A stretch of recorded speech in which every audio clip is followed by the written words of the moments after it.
It's been going through some weird stuff. I've been sick and just been this just sucked overall the last few weeks.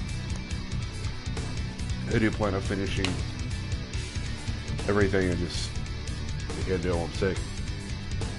But I keep noticing games that are getting released and produced and stuff, and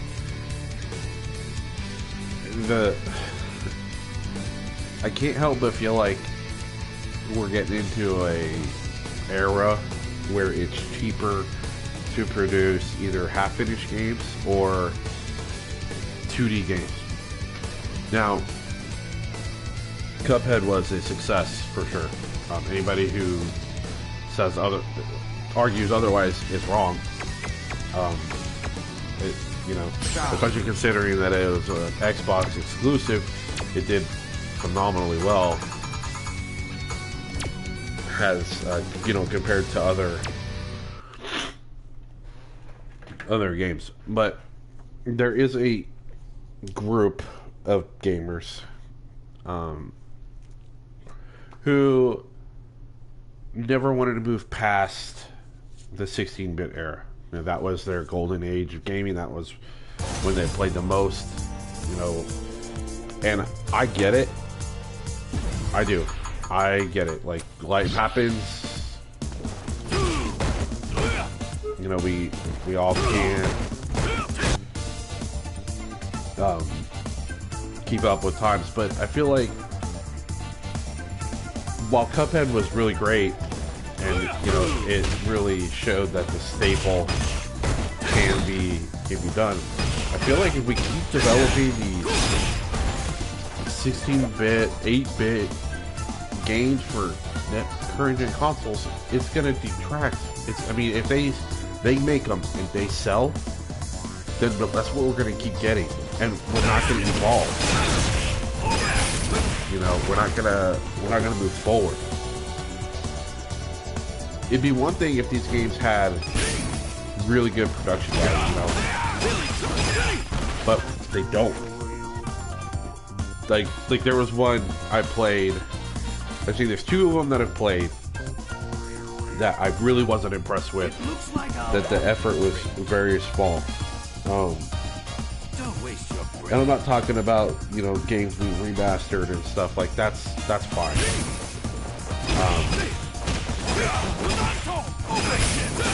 Games being remastered and stuff is different.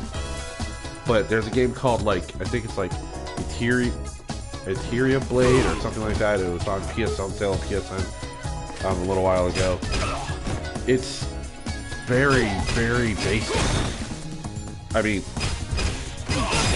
Very basic. It's supposed to be a Castlevania-esque game.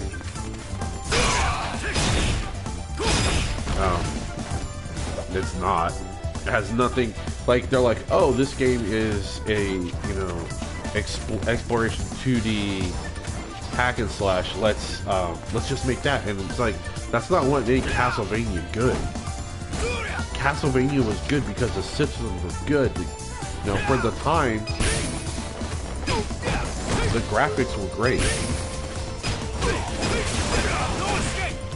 But we're not in the 80s anymore. We're not in this era where we need to have these 2D games all over the place. There's a lot of them. And it's like anything else. If something's successful, it's going to be replicated. And I'm not mad about that, but why do we need them? We don't need them anymore. If you want to do a 2D game, that's fine. Just innovate off of it. Don't make it a basic ass game. Like Pat gave me he gave me money for a 2D Metroid, basically Metroid Mirror. And while the game is mildly entertaining at best, it's not. It doesn't do anything for that genre. It doesn't show that genre is alive and well. It doesn't do anything. Playing that game just made you want to play Super Metroid. That's all it did. The Super Metroid was great.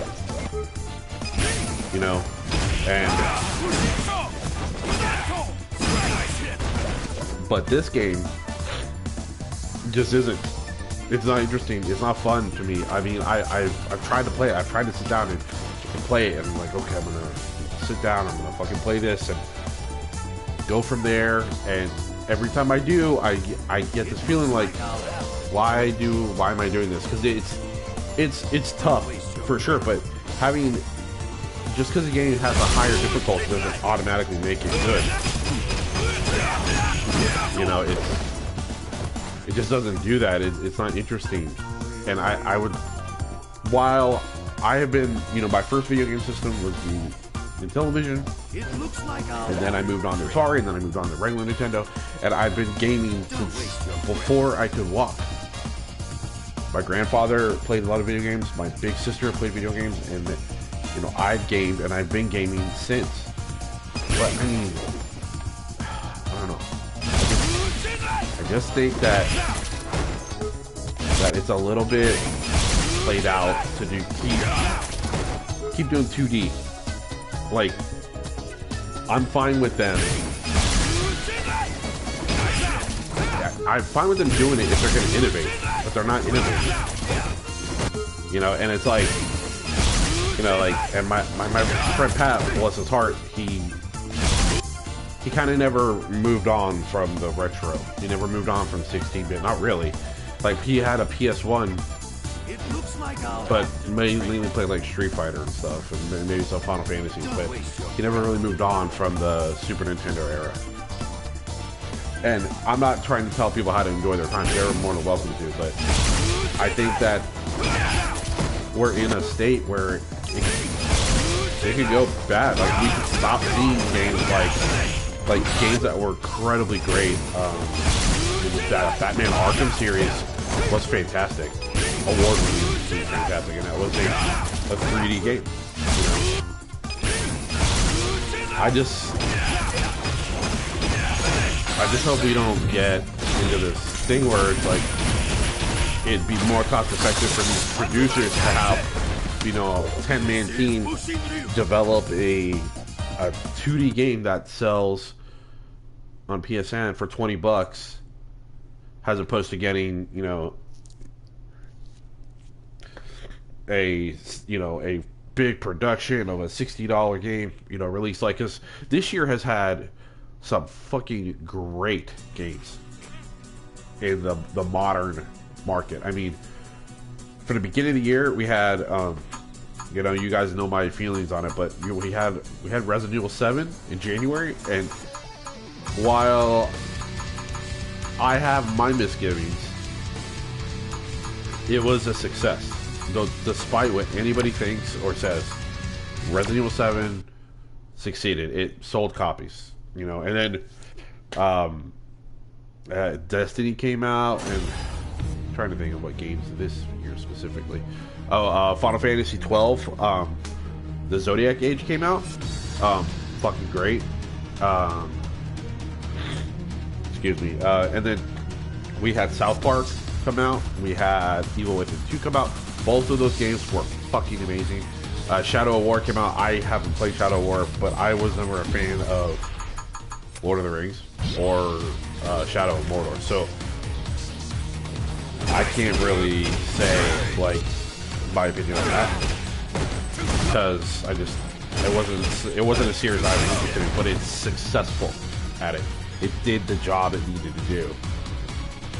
We had the Resident Evil Revelations come out for next gen. While you can't consider those new games, the same with Final Fantasy 12, it is what it is. So, and then of course Cuphead came out, and Cuphead for me is the exception to the rule. You know, like, Cuphead took it innovated. It took a new twist. We had never had a game like that before.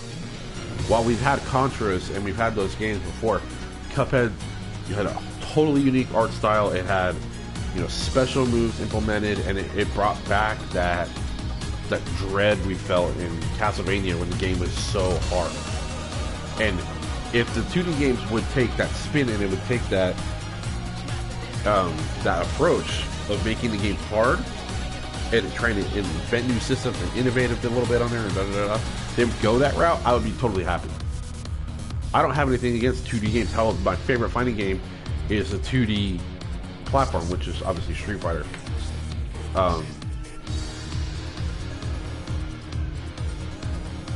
We just, I know, and then we had another game that came out that flopped, and this is another thing that happens. Like when you piss off your fan base, this is what happens. This is what you do to them. Marvel Infinite was a failure. Period. It fucking sucked across the board. Now, while I've been playing the Marvel games since their inception, which started with X-Men Children of the Atom,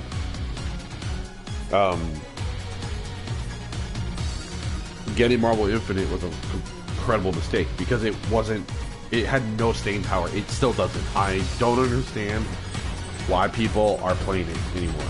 It is boring. It is not fun. And the roster is just terrible. Terrible roster. It's basically a giant billboard. You know, but at the beginning of the year, we're going to have Dragon Ball, the Dragon Ball Z fighting game, which is looking really strong. And Arc Systems and companies like Capcom that were infamous in the 90s, like they're taking a big shit on everything, you know. But that's not like what I'm here to talk about. I'm just saying, like, if you're gonna make 2D games a thing, let's innovate. Let's make them better. Let's make new systems in place. They don't have any new systems.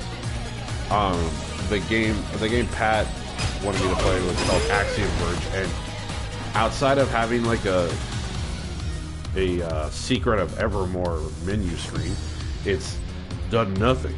It's just like, I mean, I played it for about an hour and a half, and I was like, I literally felt like I played Metroid, but way shittier because the graphics were worse.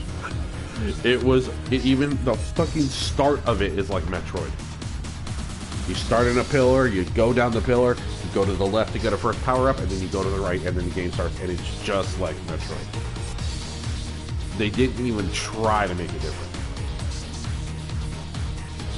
They didn't try to make it their own. And that's kind of what my issue is with it. You know,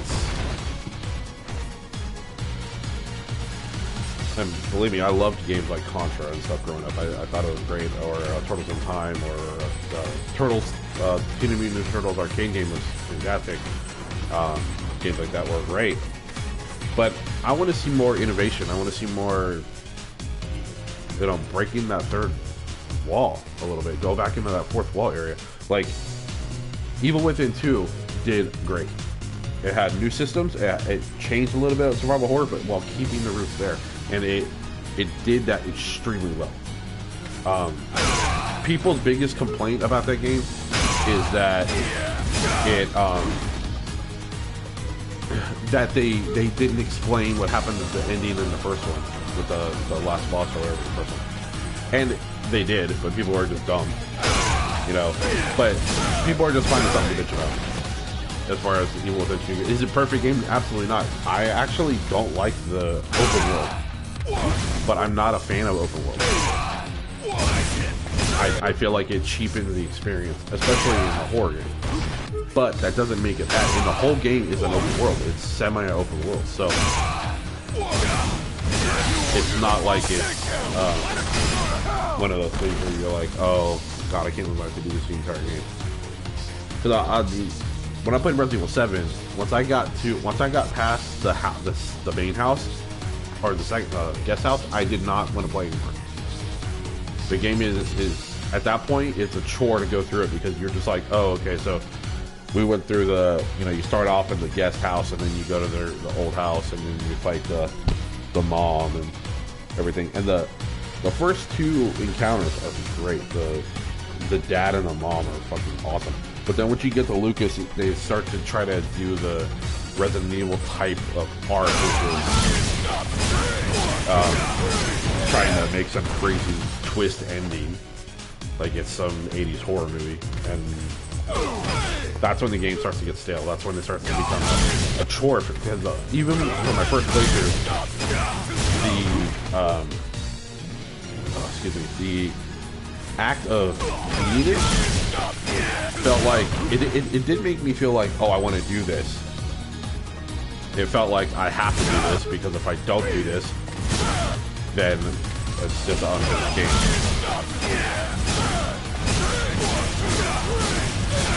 So it was, you know, I'm just, you know, I'm not trying on a Resident Evil game,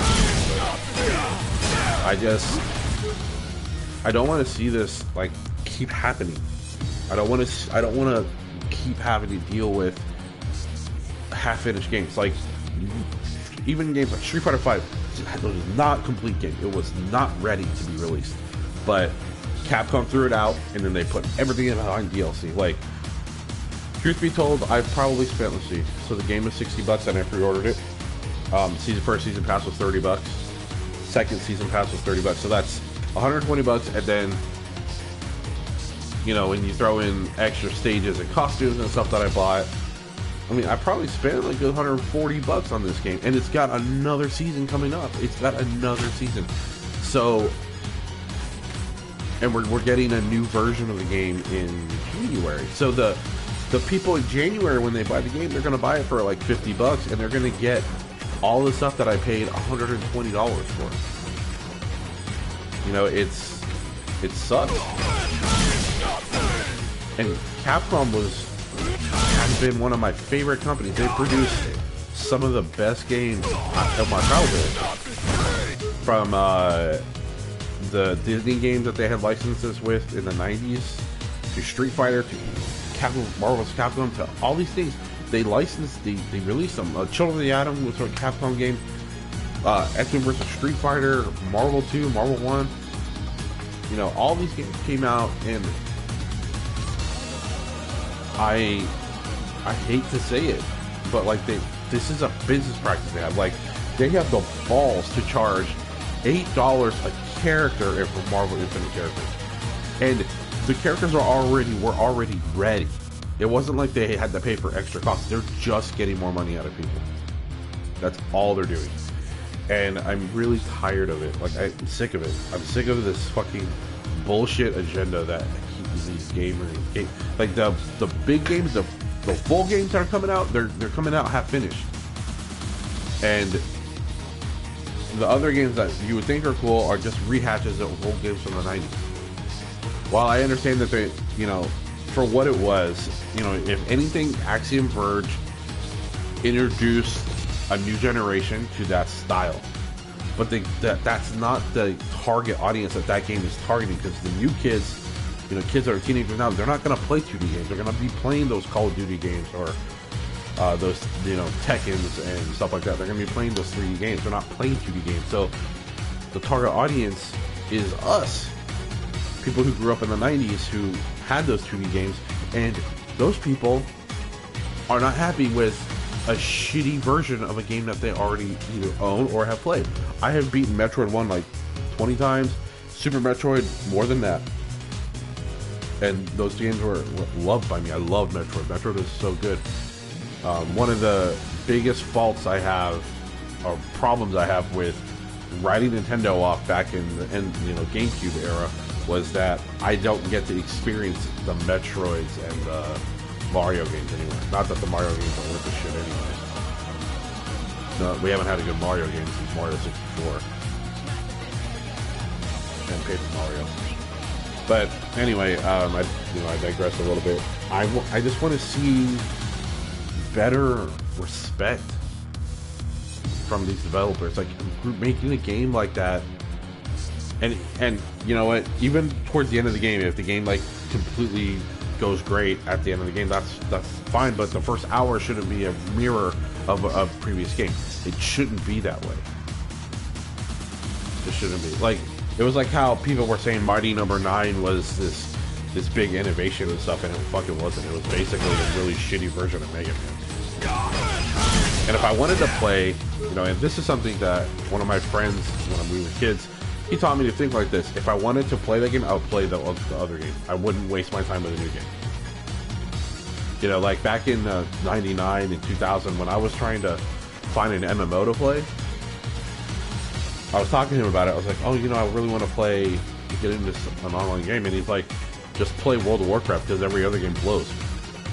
You know, as far as the MMO, why would you waste your time with the shitty ones when you can just play the best one? And he was right. 100%. He was fucking right. Like, yeah, that's true.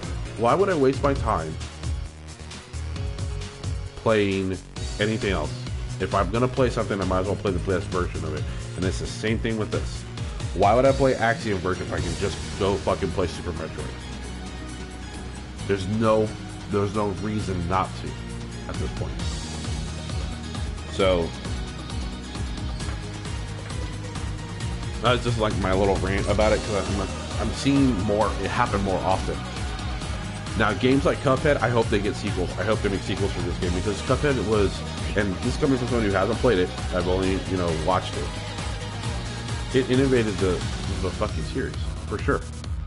I mean, you can parry attacks in that game. You can't parry shit in Contra. You can't parry anything in Metal Slug, nothing like that. It innovated the market. It changed it, it molded it, it made it better. And that's what I want to see out of these developers. Not these games like Etheria Blade, which is like, yeah, there's like some weirdo system where you can like turn back time, but it's so crappy done. And the graphics are atrocious, and the story is fucking subpar at best. It's not good. It's not a good game at all, not even close. You know, and then we're getting remasters or remakes of games like they're remaking Secret of Mana. Like, why do we need that? Why does the world need another Secret of Mana? Secret of Mana was great. Leave it alone. Let it die. We don't need another version of it. We just don't. And I'm actually on the same board with them remaking Resident Evil 2. I hope that doesn't get done. And I know that sounds horrible, but it's the truth. I don't want another version of Resident Evil 2. Resident Evil 2, while extremely overrated, is a good game. Let it die. Leave it where it is. Let people enjoy it. Believe me, there's a whole fucking slew of people in this world who live off of retro. Let them have it. And because you know what's going to happen? The remake's going to come out and everyone's going to forget about the original. That's exactly what happened in Resident Evil 1. When Resident Evil Remake came out, it made the first game irrelevant. Nobody even... I bet half of the kids that play Resident Evil today had never even heard of the original on the PlayStation 1 and Sega Saturn. It's kind of like hearing the Rolling Stones going on tour again. Who fucking cares? Why don't they stop? Or Aerosmith? Why don't they stop? We don't want them to keep making new shit when it sucks. You know, it's just one of those things that... I don't know. Just one of those things that is unnecessary and uncalled for.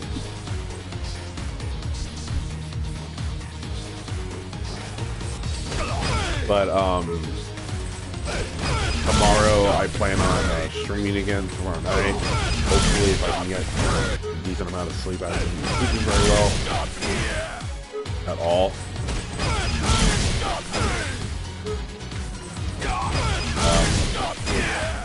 Maybe I'll do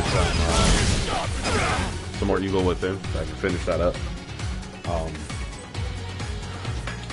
So that's kind of my stance on everything.